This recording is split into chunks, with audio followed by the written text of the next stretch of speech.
நம்ம லைஃப்பில் நம்ம எல்லாருக்கும் தேவையான ரொம்ப முக்கியமான ஒரு கேரக்டரை பற்றி தான் நான் சொல்ல போகிறேன். அது என்னென்னா அக்செப்டன்ஸ். நம்ம எல்லாருக்கும் ஒரு ஹார்டான ஒரு டைம் வந்து கண்டிப்பாக வரும்.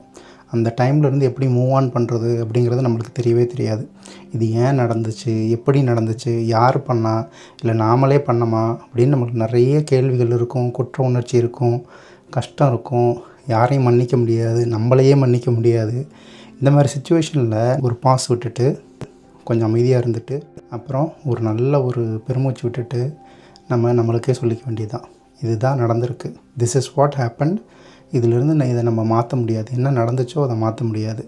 ஸோ அதை அக்செப்ட் பண்ணிக்கணும். இதுதான் நடந்திருக்கு, இதை மாற்ற முடியாதுங்கிறத நம்ம முதல்ல ஏற்றுக்கிட்டால் தான் நம்ம அடுத்த கட்டத்துக்கே போக முடியும். மன்னிப்பு இல்லை அதிலிருந்து மூவ் ஆன் பண்ணுறது, இது எல்லாமே வந்து செகண்ட் ஸ்டேஜ் தான். அதனால் என்ன நடக்குதோ அதை ஏற்றுக்கணும். யோசிச்சு பாருங்கள், முயற்சி பண்ணி பாருங்கள்.